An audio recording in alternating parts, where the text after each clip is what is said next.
Okay, I started recording. Okay. It's only voice. It's only voice. Yeah, we're not recording on mugshots. So, thank you everyone for joining this Dhamma discussion. So, it's lovely to have more people on board. So, usually it's for Alex and myself.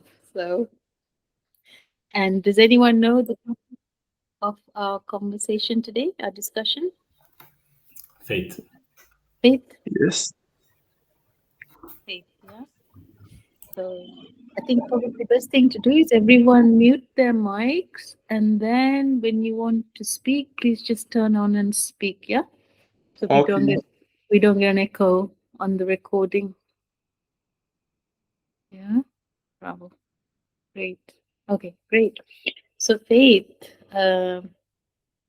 So faith. Obviously, in the Buddhist teachings, very simply, it's like obviously the faith in the Buddha, the faith in the teachings, and obviously I always say like faith in your teachers, but it doesn't mean like you have to um, like if somebody says the sky is black, you don't have to accept that just because they're a teacher, right? So that is what the Buddha said. The Buddha said, through achieving the Buddhahood, I have seen, like not seen with my eyes, the knowing. He has achieved the knowing, and he teaches only very little that is enough for us to reach enlightenment. Okay, so there is a very famous story in the Buddha's time. uh, the Buddha was in a forest with Venerable Ananda. As you know, Venerable Ananda looked after the Buddha, right? And the Buddha picked up a few handful of leaves and asked Venerable Ananda, Ananda, are there more leaves in my hand, or are there more leaves in this whole entire forest? And Venerable Ananda said, of course, some people say that's a stupid question, but Venerable Ananda said, Venerable Sir, of course, there are many more leaves in this forest, and there's very few in your hand.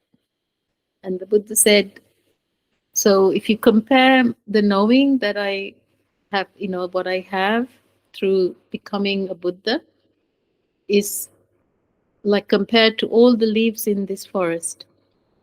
And what I teach is what is in my hand, the amount of leaves in my hand, because that is all one needs to know to get out of this dukkha, yeah, the suffering in English, and reach enlightenment at any time in your journey. But if you get into the path, that is your start. So wherever you go, if you don't achieve the goal in this lifetime, at least if you're on the path, you will get there at some point, because you have started to become more skillful. Yeah. So any questions or any feedback at this time? Anyone like to add anything? No? All good? Okay, yeah. So please go ahead. I just said it all. Yeah, okay. So so with in the 37 factors of enlightenment, there are 5 strengths. In Pali, Shraddha, Virya, Sati, Samadhi, Panya. Panchabala, it says, right? Pancha is 5, Bala is strengths. And also, there's another 5. My mind is not working on that at the moment, but they're the same. So basically, your strength. So the faith, the Shraddha is the strength, your faith, yeah, and your faith leads to effort. So when you have faith in something, right? Say you're learning how to drive a car, yeah. We all have done that. I'm sure all of you can drive. I know Alex can drive, so very good driver. Yeah. So when you have faith in the fact that, right, okay, so like you have to learn how to drive a car because it's important for your daily life. And also, maybe you have to help others, maybe your family who may not drive, so you can take them to, important places. Yeah. So you put your faith in the teacher, your driving instructor, and you basically listen to what they say and you learn the basic skills, right? So once you learn the basic skills and then you pass your test, then of course you improve as you drive, right? You improve as you practice. Yeah. So when you have the faith in your teacher, you then put the effort to learn, isn't it? Yeah. So if your teacher is not very good, then you might try to find someone else. Yeah. Because you can't put your effort is weak because your faith is less. Can you see how they all connect together, like we talk about many times. All the teachings, they all connect with each other. Yeah. So Saddha, Virya. So Shraddha is faith, Virya effort. Yeah. And Sati, so we're very loosely comparing it to learning how to drive. So when you put the effort in, you're going to have more focus on what you're going to do, isn't it?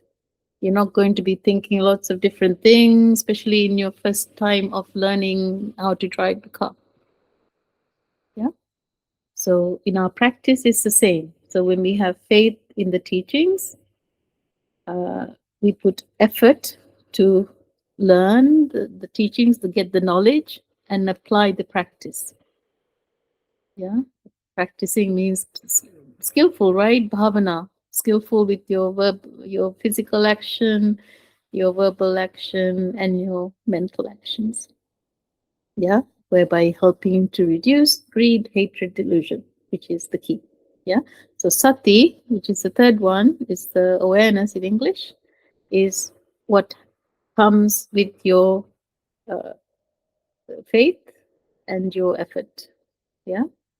And then you have in the teachings, you have samadhi, which is next, which is like stillness. Yeah. So when you're focused on something, say like we're still sticking to the driving.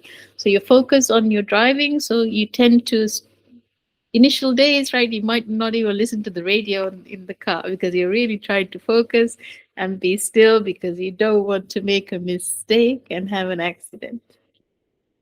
Yeah. So samadhi, we're trying to have like a little example. Buddhist teaching is very profound, but this is a very how it's in a way like quite a crude example. And then you have panya, which is the fifth one, which is wisdom. So wisdom arises when these four start to work. Yeah. But again, it keeps on going, right? It's a cycle. So the more wisdom you have, the more faith you have. You have more faith in your practice. Then you have more effort. Then you have more awareness. And we have more tranquility and more wisdom. And it keeps on going. It's a cycle. Because we have to start from somewhere, like say 1%. And then so say you get 1% effort, faith, which then goes into effort, say 1%, and then 1% awareness, 1% tranquility, 1% wisdom. And then that 1% wisdom helps you to improve your faith again. So then it goes to 2%, like that. You understand? Yeah. Yep. So it's not, yeah. Anything question? Anything you like to add? There's something I wanted to ask, like, Mhm. is there any specific way to build faith? So, like, just that sort of aspect? Like, is there any kind of like practice specifically for that?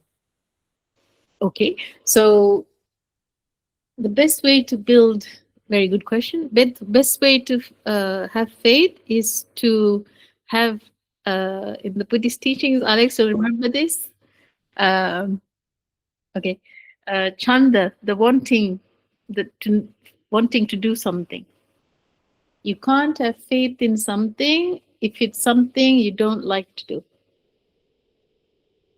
Yeah. So with regard to the practice, um, all of you are good practitioners, right? So you already have the faith in the practice. Yeah. So you just need to grow with it. So for somebody who has no faith, say for instance, you have a friend you're talking to, and they have no idea about the Buddhist teachings, and then maybe you start to talk about it, and then maybe they might have a little light bulb moment, because something from their past has triggered in their mind. Oh, this is something I need to look into, right? And that is like the seed of so investigating. So now they have the wanting to look into it more. Yeah. So then that will naturally create the kind of like the path to start to building faith. Yeah. So That, very, yeah. I Does that want make to say sense? that almost sounds like desire in a sense. Good desire. Good desire, right? Okay. Yeah. Desire can be good or bad. We Mhm. use the word desire and we look at it in a very negative way. Mhm. But wanting to do something, if it's going to be for your own benefit, for your own growth, right? Mhm. Say, for instance, you want to meditate, right? And then so you need the wanting to meditate, right? So you create an environment to meditate. So that is kind of a desire. Yeah, Alex. So I want to share my experience with building faith. So I was exposed to the teaching, so that was first. So then I was open enough to listen, to consider it. Then when I contemplated, it made sense, and then when I tried it, it made results. So that built me faith because I had some results. Because it said it was what it was saying, that builds me a faith because it was okay, so this is true. I saw this is true, and then that happened multiple times, and then I built faith. Okay, so this was true. Okay, so I'm also, when I'm saying I'm not having faith, that's not true. So I'm having faith in myself, in my mind, because we all act to what we believe is true. So we are all, maybe I'm believing that I'm safer here, and maybe rightly so, because maybe we have been taken advantage of, let's say. But I have found in that when I have tried, and it worked multiple times, and then I have built faith for myself through results. Okay, so this is making sense a lot because I'm seeing aspects, and I'm not deceiving myself. So if something is not working, that doesn't mean that Buddhist teaching necessarily isn't working. It's maybe my interpretation of that, and I need to maybe clarify. And that happened to me. Like some things don't work, and it's not necessarily Buddha. It's it's maybe my understanding, and that's also happening. Yeah.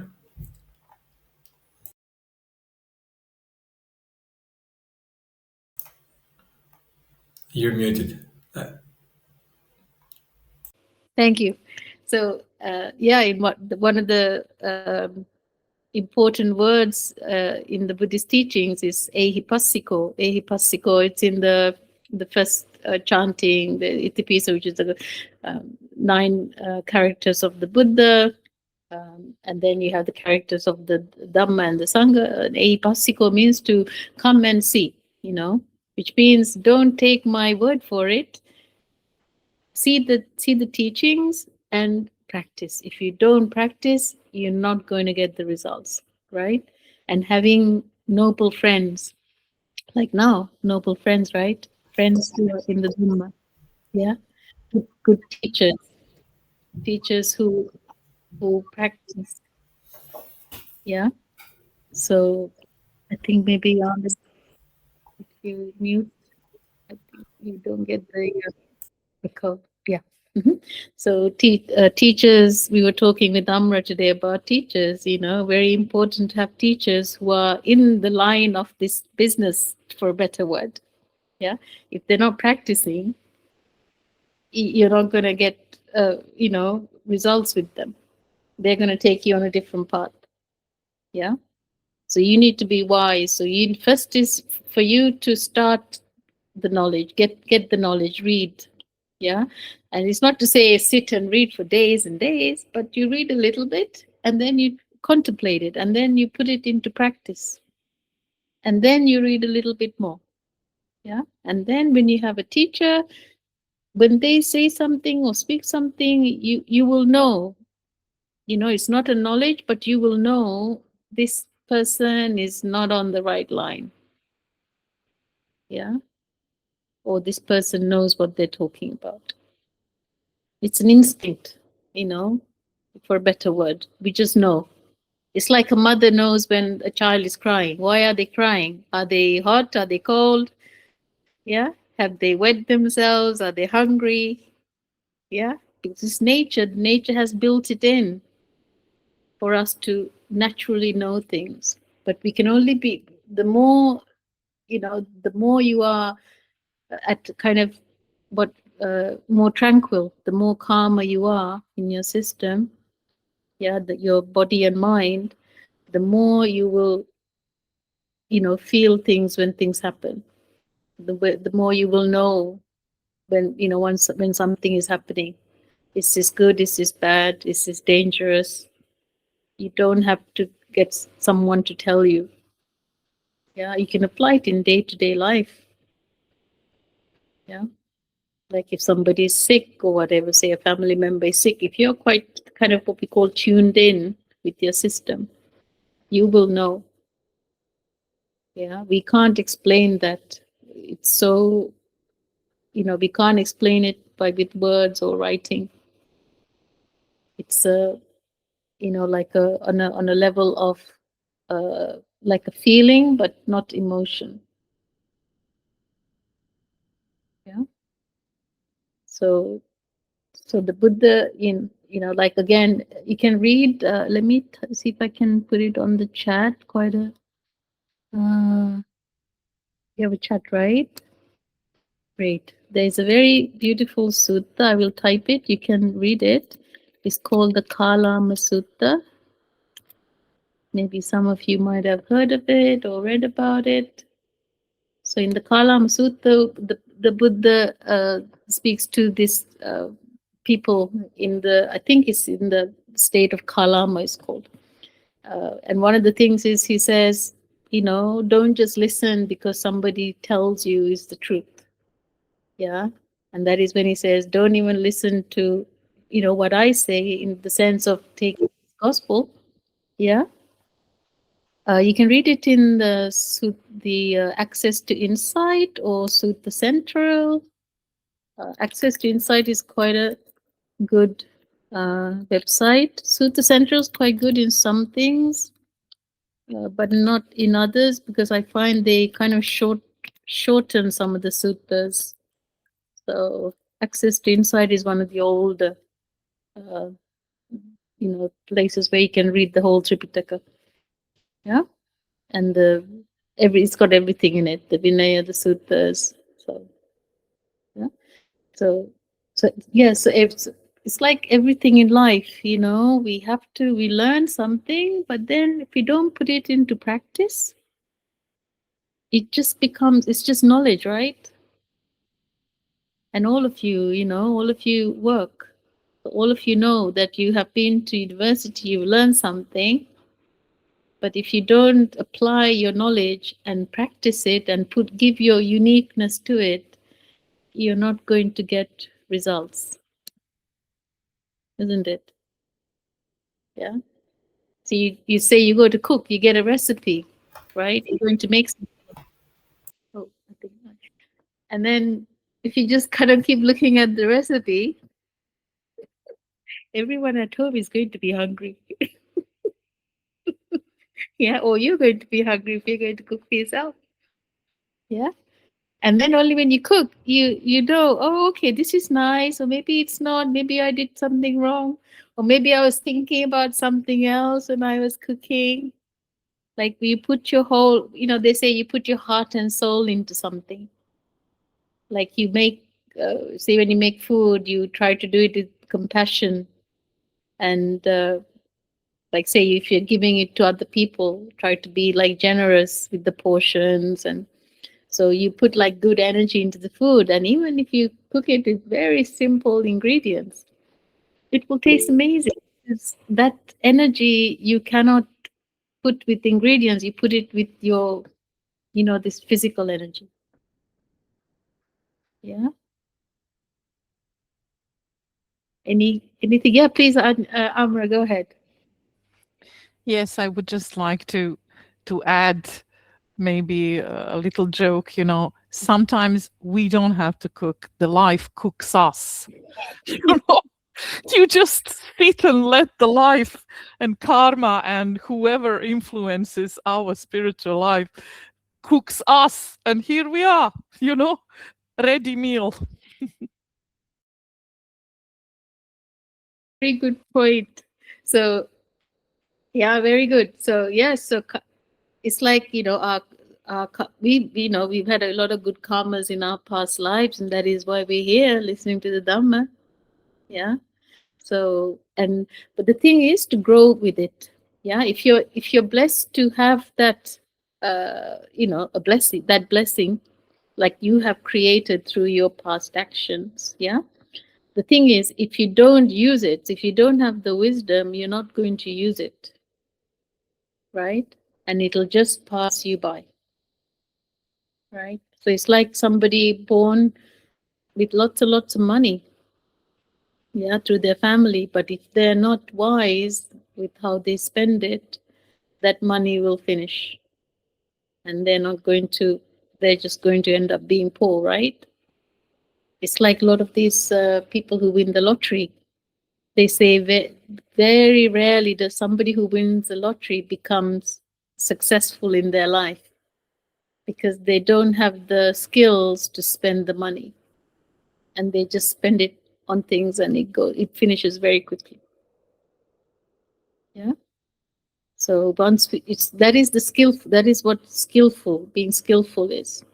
So if you're skillful with what you do, then you are going to use your shraddha, your faith, yeah, to uplift your being. Yeah. And the important thing also with faith is if you're really, you practice your faith, and like, so you know, right, like who you like. You know yourself very well. You're strong, and whatever other people will tell you, it's not going to make you doubt, right? Because you believe strongly in what you have learned, what you have practiced. So that is another thing, because there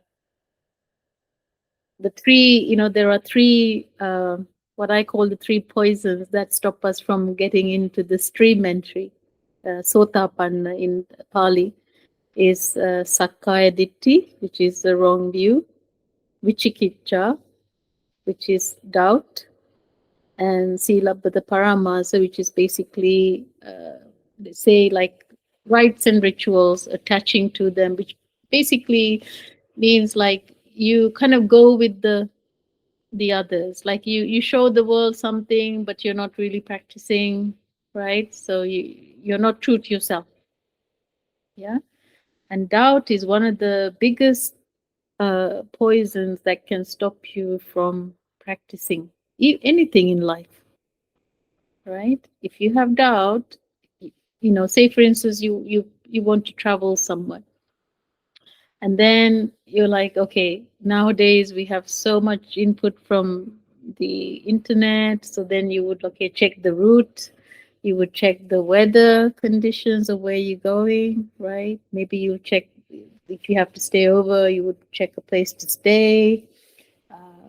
And say if you're using, say for instance, you're using an electric car, you would have to charge it every few hundred miles, so you would have to know if the route has electric charging points, right? And then some people would read reviews. Okay, what is, have there been accidents on this road? Are there reviews with regard to the hotel? So you're putting so much information into your little research, and that can create the doubt because you're not really trusting your instinct, right? Oh, I'm just going to go, I'm going to go with the flow. I'm going to be open to whatever happens. Can you see? And then that doubt may stop you even from going on the journey. So information is good, but you need to know how to use it to make your journey more easy, rather than giving you like a doubt, or maybe I shouldn't go, maybe I should go. So that's in practical life, yeah. But doubt in the Buddhist teachings is like you're not practicing. If you don't practice your bhavana, which is cultivating good qualities with your physical action, verbal action, and mental action,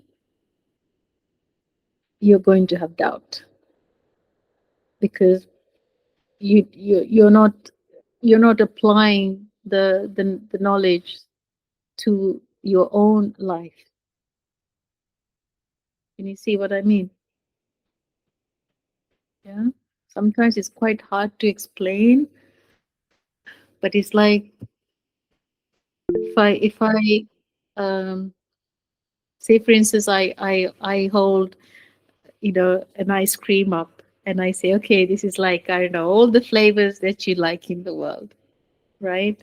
And then I kind of say, okay, oh, it's really yummy, it's really nice. But then it could be an AI generated ice cream, right, on the screen that can look the real deal. Yeah, because nowadays these things happen, right? So, but then unless you've tried it yourself, that you are really here with me, and then you're going to try the ice cream, then you can't say, oh, Sakadit is right. She's not lying. It is really nice. Yeah. So you see what I mean? You have to practice yourself. Everything in life, like everything in life, this Dhamma path, you have to put in the effort. You need to have the faith. Put the effort in and practice every day, little by little. The more you practice, as I'm sure all of you know, like I said, you're all good practitioners, the more you want to practice, right? Because it's so beautiful, the results you get. Yeah. So is it also true that so to start with, it's good to get instructions, like good instructions? Once you do, you can practice, and then if you don't have results, maybe to ask for feedback. And I think that also builds when you. And if I understood your previous point, I think when you practice and get results, you get confidence, and then when you have confidence, then you have less and less doubt and more shraddha. Oh, sorry.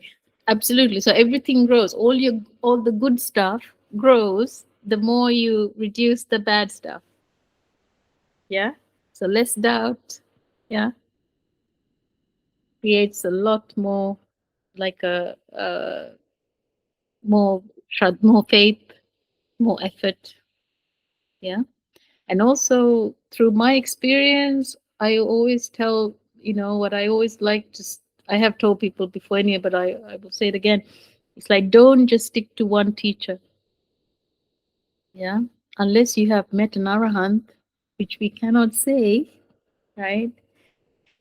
People, until we reach a certain level of knowing, we have defilements. Yeah.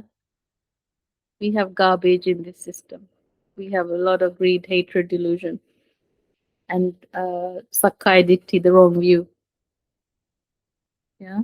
So if you stick to one person, yeah, if they're what we call a normal human being, it may stop you from progressing. So that's why I say listen to different Dhamma talks.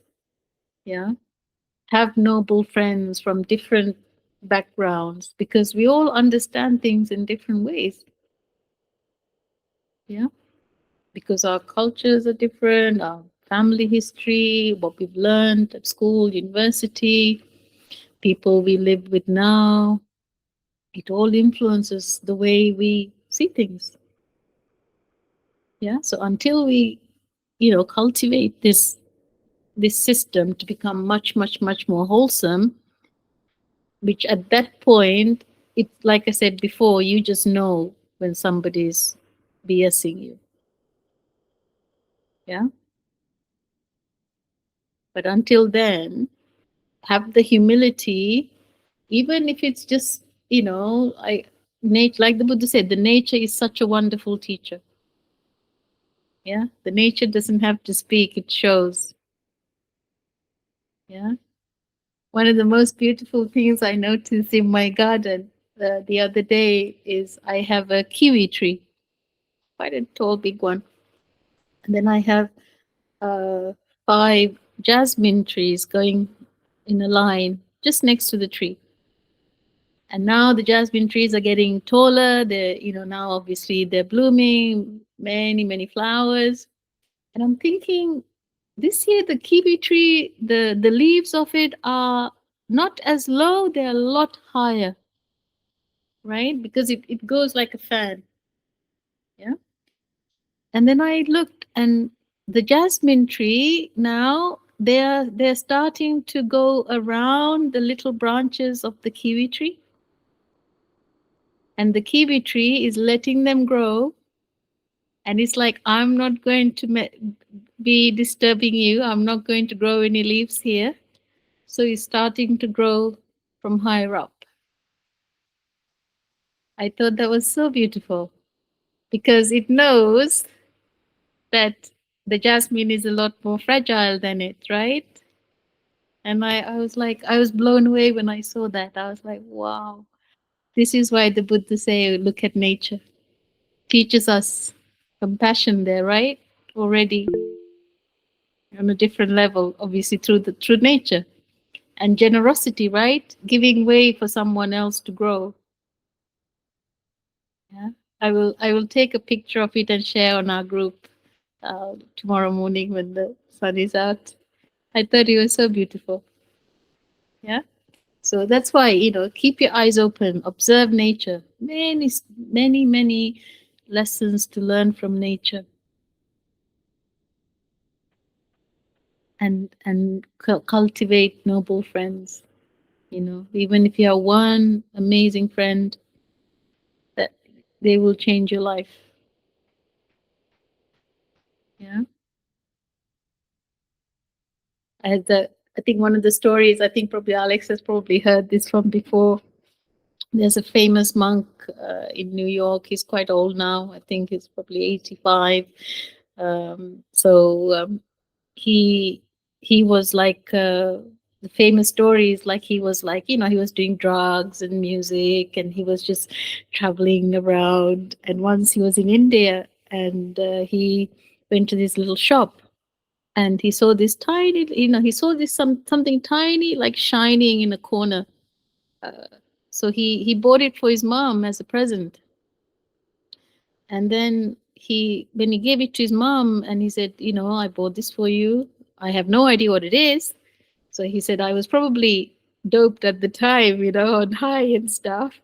And his mom said, oh, son, this is a statue of the Buddha.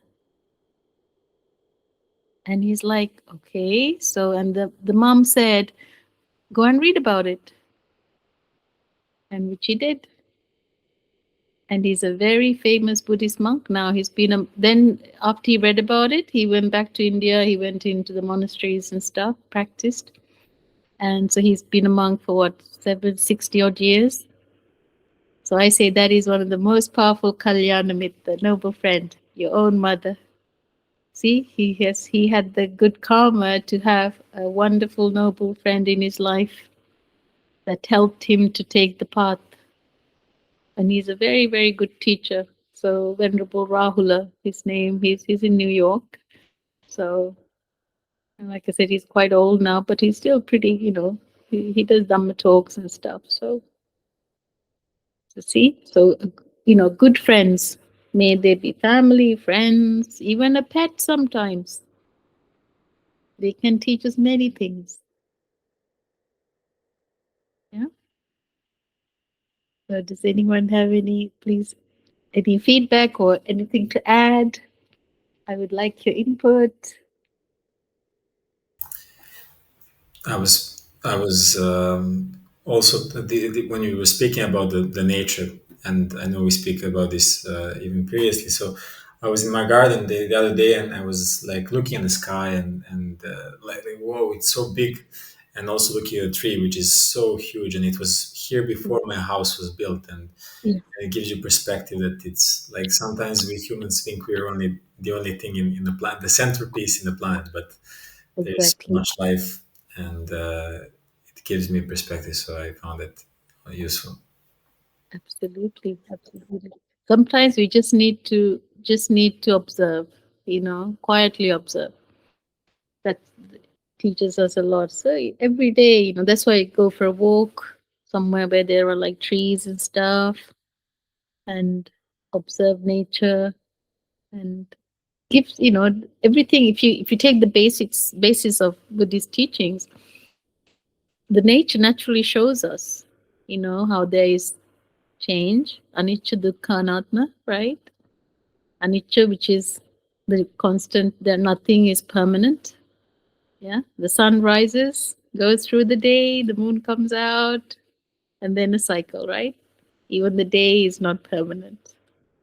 Dukkha is like uh, the it's like the changing nature of things again, unsatisfactory nature.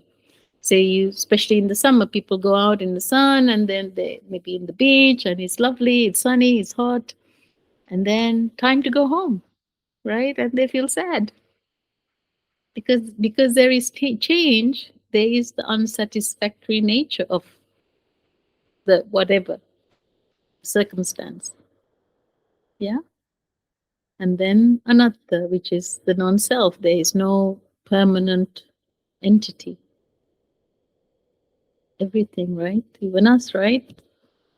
We were little cells in our mother's tummy, and we grew up slowly, slowly, slowly.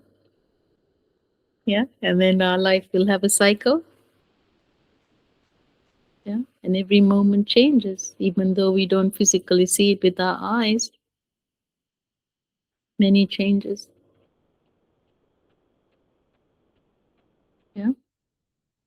So see how the Buddhist teaching is, it's very, very practical. It's not like rocket science. It's actually very,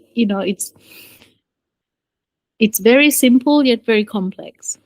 So once you see the simplicity, you will see the complexity of it. Yeah.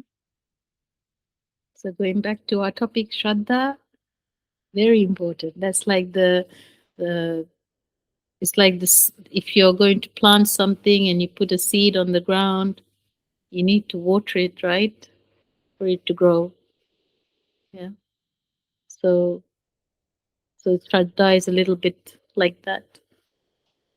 Very important. The water needs water helps to kind of open the seed up before, because it hasn't come out of the ground yet, right? So it's not gonna it'll use the sun's rays to a certain level for the heat, but the water is very important for the seed to open up, to start to grow.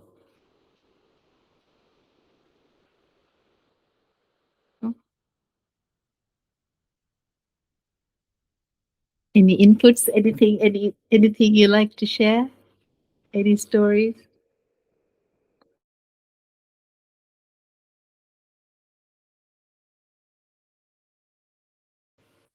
Everyone's enlightened. Sadhu, sadhu, sadhu. So, We wish. We wish. You said everyone is enlightened. Yes, we wish. you're all on the way, step by step. Yeah. So, Hello. yeah. I have many teachers from many different traditions, and I like to before I start something, I like to listen couple of their teachings and determine for myself first if I want to listen or not. Is it good for me or not? And I had a couple misleadings, like I wanted to study under someone, and it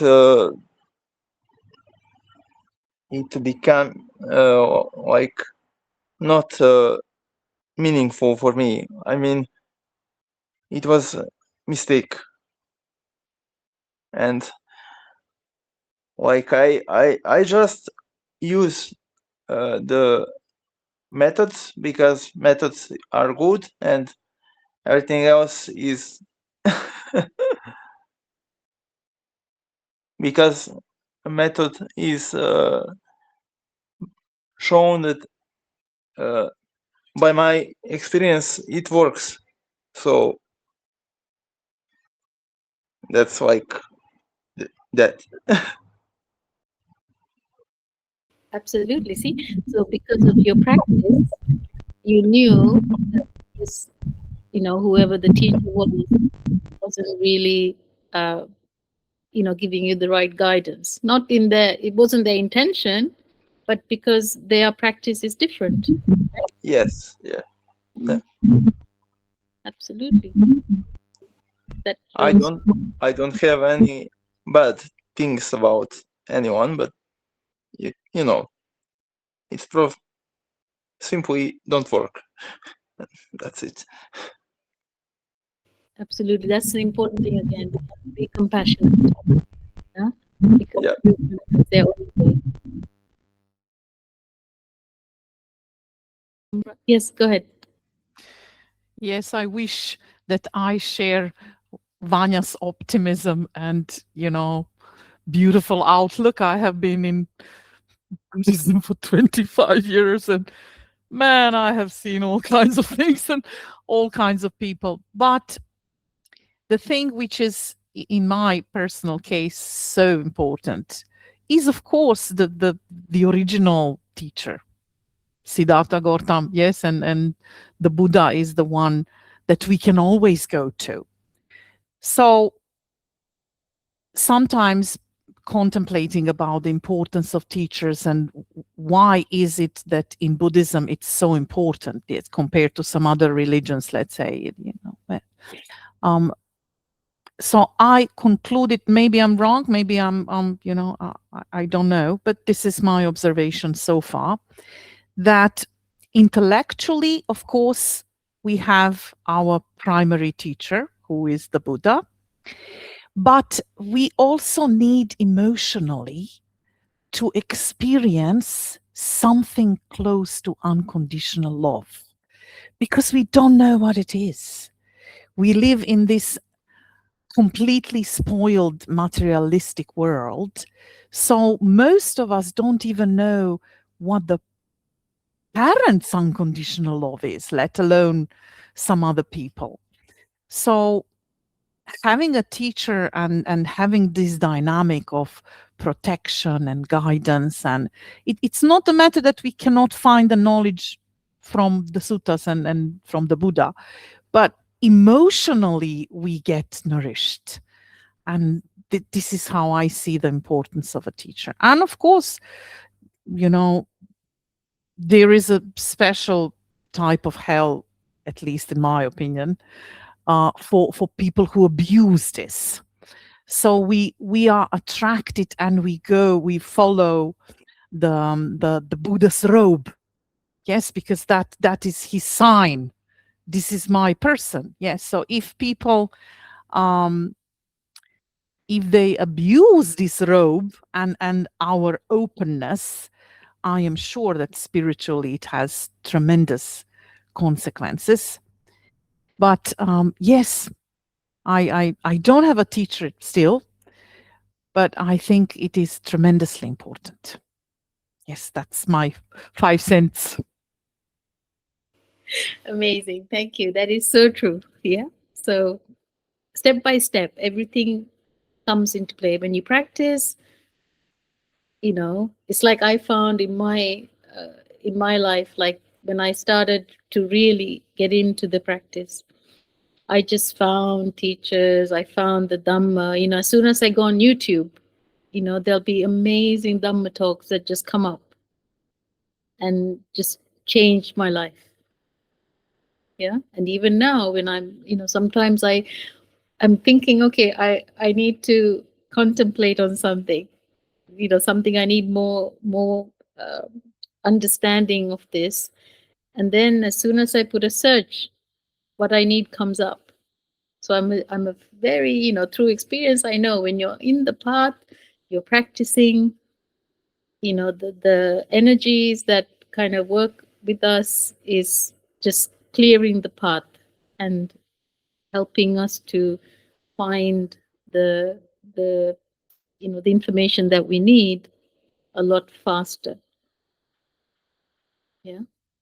So I think that is again this, the skillful, the shraddha, the faith, the skills all work. Yeah. Good. Any other questions or anything you'd like to ask from your practice? Maybe for people who are listening, who may not be into practicing, maybe they need some help, guidance.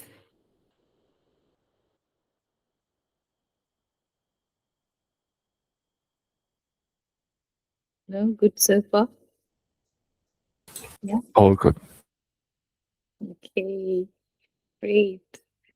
So, I don't want to bore you all a lot, so I say keep practicing and read. You have to read the teachings, the suttas, right? Not all of them, like I said. I was talking with Amra today. Some suttas resonate with us and some don't, because we're all different. The important thing is to read a few. Kind of, we all learn in different ways. So that's your academic side. Make notes, or however you feel you learn something. Get the essence out of that sutta. But the sutta is it's a story, right? But the essence of it is it's hidden among the paragraphs. So get the essence and then apply it to your life, right? Use it as a tool. So now today we're talking about faith. Yeah, faith in the teachings, faith in yourself to practice. Yeah, faith in your teachers, faith in your noble friends, and apply it every day. Right? When you feel like, say, like some days you might think, oh, I just want to switch off today from everything. Yeah. But then use your faith to say, okay, I'm just going to relax and reboot. Yeah. And then I'm going to put from the energy I get by relaxing and rebooting, I'm going to apply it tomorrow with more energy. If tomorrow comes, obviously. Yeah. Just seize the moment, isn't it? We don't know what will happen. So, yeah. But keep if you're doing something good, keep the faith in that. Whatever in life, not just your practice, but anything you do. If if your actions are reducing greed, hatred, delusion in some way. Have the faith in what you do. Keep that going, because that will help you on your journey.